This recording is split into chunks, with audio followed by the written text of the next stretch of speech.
Oi, colegas, tudo bem? Aqui hoje, nessa aula aqui no YouTube, nós vamos falar sobre onde as doenças começam, o que é a cura. A gente vai trazer um olhar de três linhas diferentes e vamos associar esse olhar também à nossa alopatia. E aí, esse olhar, eu peço para que vocês, nesse momento, desconstruam algumas percepções que vocês têm do mundo, porque dois desses olhares, apesar de nesse momento serem bem disseminados, bem conhecidos, eles, na verdade, eles não têm um parecer científico direto, entendeu? Então, nesse momento, eu falo para vocês como médica, mas também como terapeuta e estudiosa de vários assuntos. Não estou dizendo aqui que tudo isso é uma verdade, eu vou confrontar diferentes percepções para que nós possamos, a partir disso, desenvolver novos olhares. É isso que eu tenho feito ao longo do MSI, trazer diferentes percepções para que o nosso olhar se amplie e para que a gente possa entender se aquilo faz ou não sentido na nossa vida e no olhar para o nosso paciente. Então, se você quer entender a raiz das doenças, partindo das percepções da alopatia, do Rudolf Steiner, da antroposofia e da percepção da visão sistêmica, fique aqui comigo que a gente vai falar um pouco sobre isso. Tem aquela velha frase que é reportada a Hipócrates, que o paciente, a gente tem que primeiro perguntar ao paciente se ele está pronto para se curar, se ele realmente quer receber aquela cura. E tem uma outra frase que eu também gosto muito, que fala assim, é de um outro pensador, que agora não me lembro o nome, mas é a mesma visão. Olha, a doença, ela serve a vários propósitos úteis. Então, antes de nós abordarmos qualquer doença, é muito importante que nós tenhamos a consciência de que ela serve a algum propósito na vida daquela pessoa. E a gente sabe disso, né? A gente percebe isso no nosso dia a dia, a quantos propósitos a doença não serve. Nós mesmos, quando somos crianças e estamos doentes, a gente não recebe mais atenção dos pais.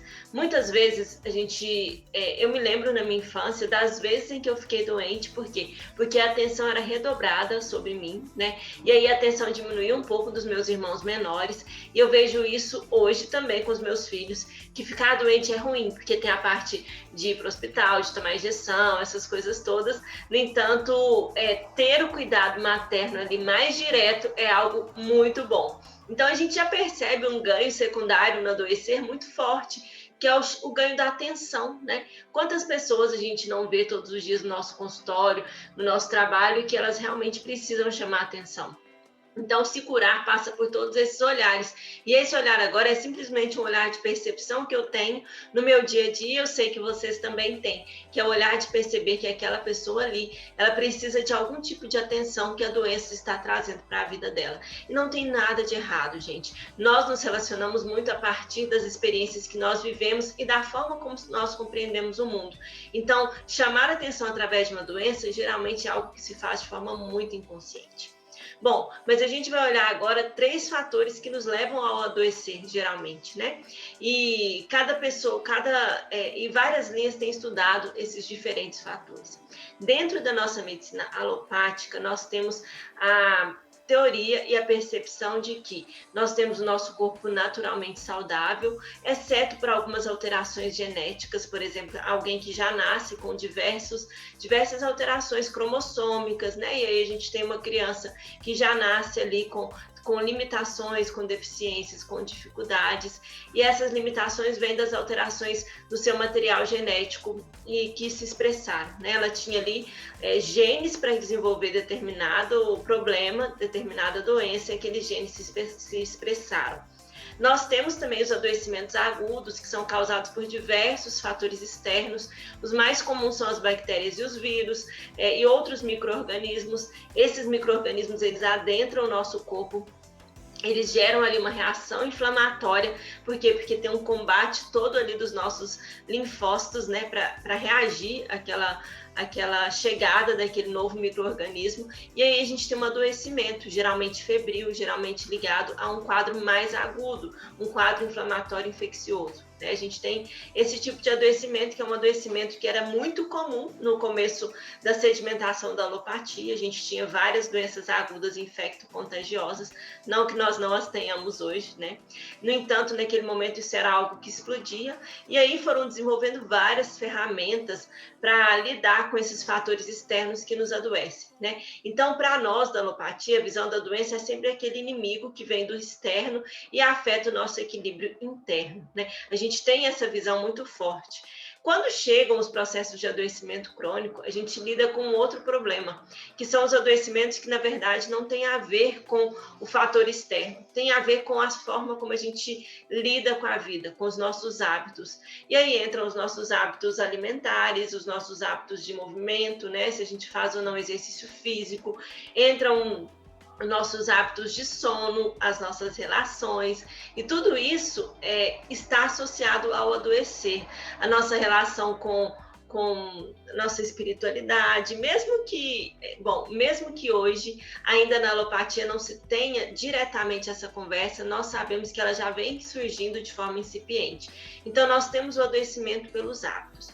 Isso é uma das visões, isso são as visões que nós temos da alopatia, que a gente já compreende, né? Nós temos hábitos adoecidos e esses hábitos eles nos levam a propagar mais ainda a nossa doença, né? A falência dos nossos órgãos.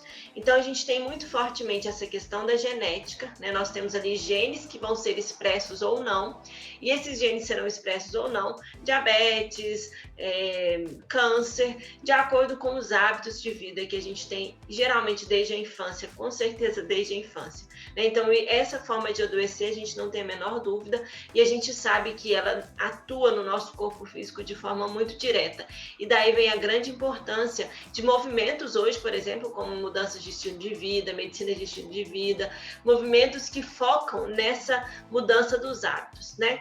E é tão olhar para um hábito só isolado é algo que a gente vinha fazendo nesses últimos anos, né?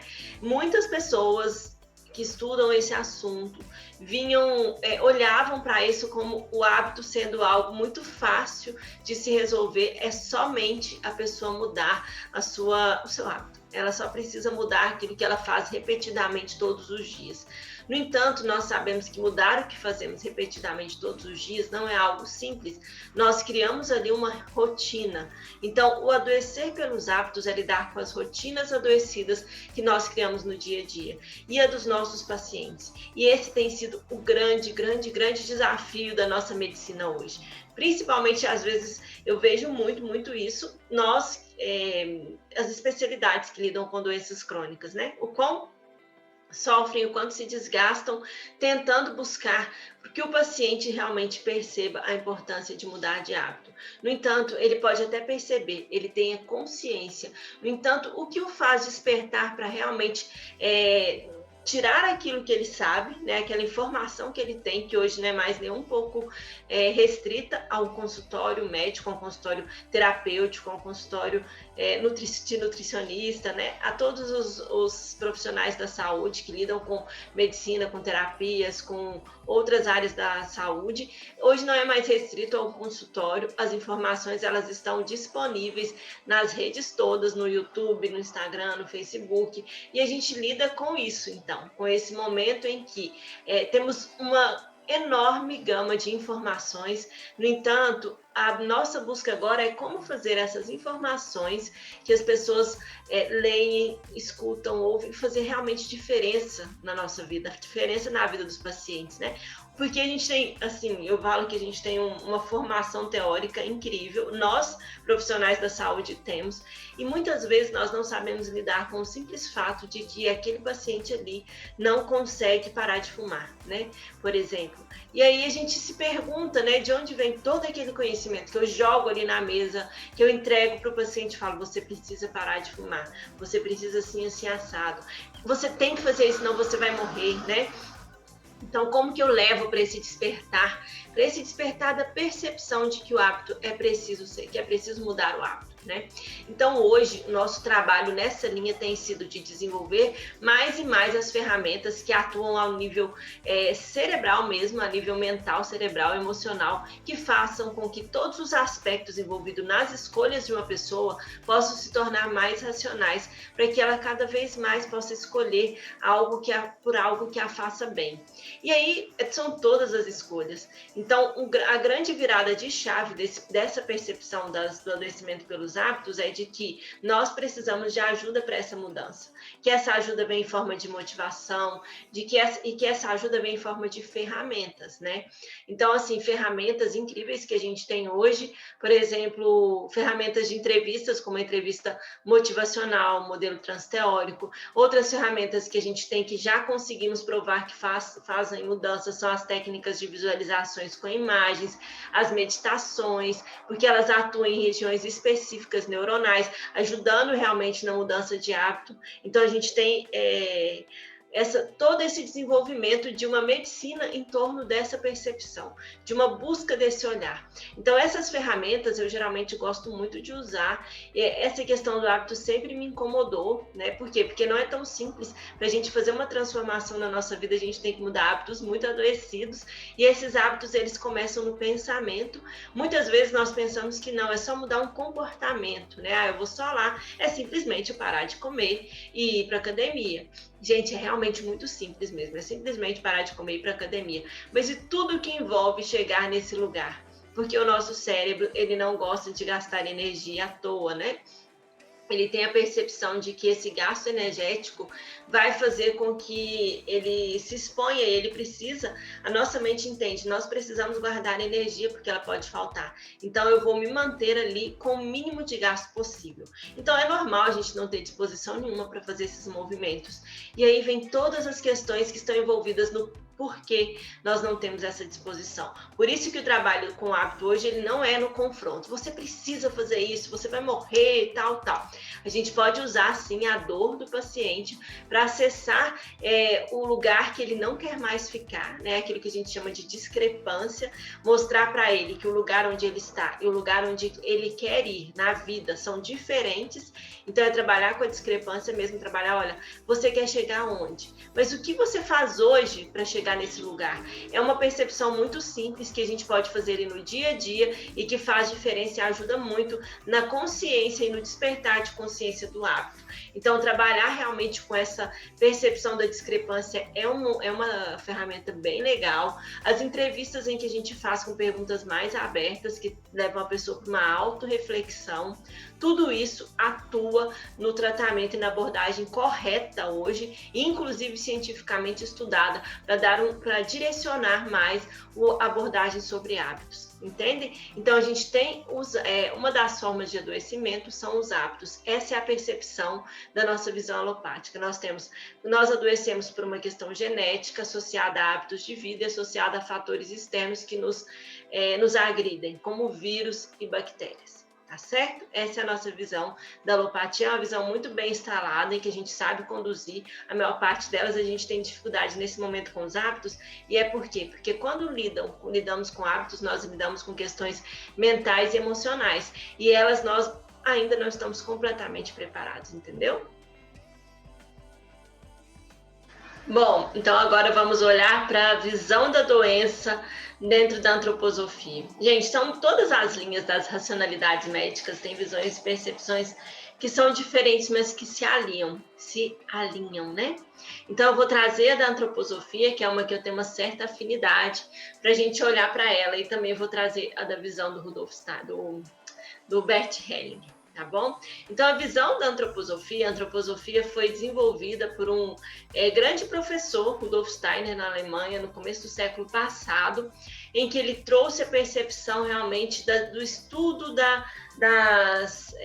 dos grandes iniciados antigos. Então, ele estudou muito, por exemplo, a medicina grega, ele estudou muito a filosofia grega para trazer essa percepção da antroposofia, que é realmente um olhar muito diverso daquilo que a gente está acostumado.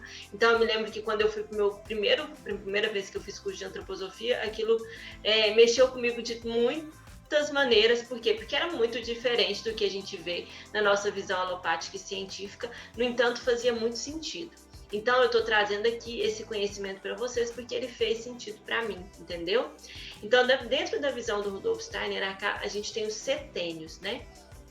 E esses setênios são ciclos de 7 anos em que nós vivemos experiências diferentes. A cada 7 anos, a gente tem uma mudança de ciclo.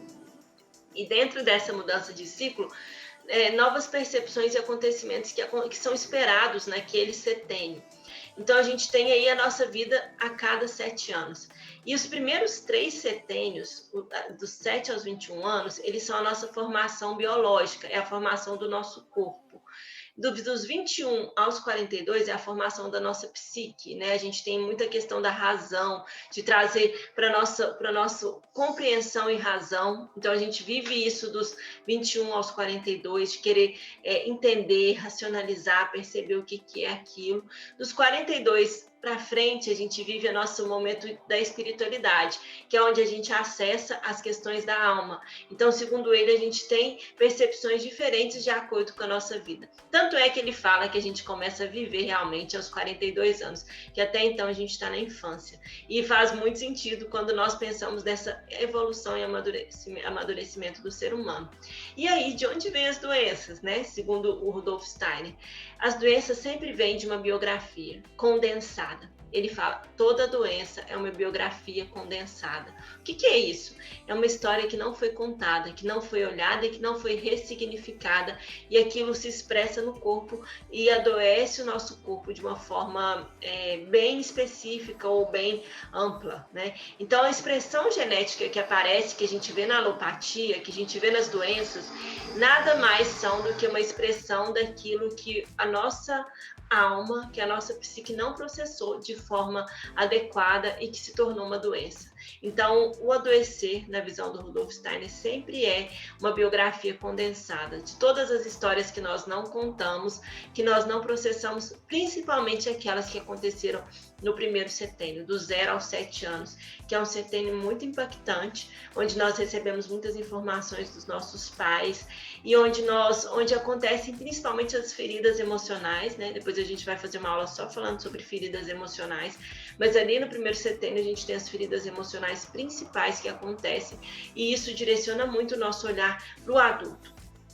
Então, a gente passa ali naquele momento por várias impressões, dos 7 aos 21, né? Do 0 aos 7, os 7 aos 14 também são um período muito importante, os 14 aos 21 também. E todos eles têm momentos ali importantes em que a gente olha para a nossa vida, para as pessoas que estão do nosso lado, e aquilo nos traz mental, emocional, significados. Então, a doença vem a partir do significado que eu dou àquelas situações. E aquilo se repete e aparece no meu corpo, num outro setênio, para me mostrar que não foi curado.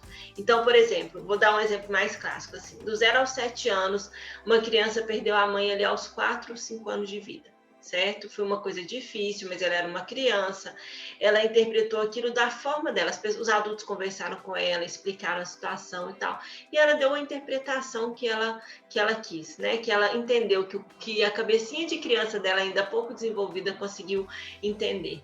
E aí vai aí de repente ela tá lá com 37 anos. No período dos 35 aos 42, nós estamos espelhando o primeiro setênio. Ou seja, o primeiro setênio, os primeiros 7 anos, tudo aquilo que naqueles primeiros 7 anos aconteceu com a gente vai se repetir para que nós possamos olhar e curar, entendeu? Para que a gente possa ter esse olhar de cura. Essa é a percepção da antroposofia, tá, gente? Estou trazendo isso de uma forma muito resumida, porque a gente pode aprofundar muito mais e eu acho incrível. No entanto, aqui eu estou trazendo de uma forma bem resumida, só para vocês entenderem. Então, vamos supor que lá aos 37 anos, aquela mulher que perdeu a mãe aos 5 anos, ela de repente abre um quadro de depressão. E é uma depressão que pode ter sido desencadeada por um fator ali, que ela vai pensar que é aquele fator que desencadeou. No entanto, ela não consegue ressignificar aquilo ali, ela não consegue curar. E aí é muito lindo quando a gente vai fazer a biografia e encontra ali no 0 aos 7 anos a dor que aquela criança sentiu com a morte da mãe e que não foi ressignificada, entendeu? Então aquilo pode realmente aparecer naquele momento e precisa de muito amor. Tudo aquilo que nós vivemos ao longo da nossa vida, que não foi blindado, ou será que não foi tocado pelas lentes amorosas, nós vamos ter que olhar novamente, porque é isso que nós precisamos. Trazer as lentes amorosas, as lentes do perdão, as lentes da cura para aquilo que nós vivemos em todas as etapas da nossa vida. Senão a nossa biografia vai se repetir e nós vamos novamente ter esse acontecimento, algum acontecimento para nos mostrar aquilo que não nos ressignificamos. Dentro dos meus estudos de Kundalini Yoga, a gente também trabalha muito os setênios, os ciclos de vida. E eu acho muito legal, sabe o que é?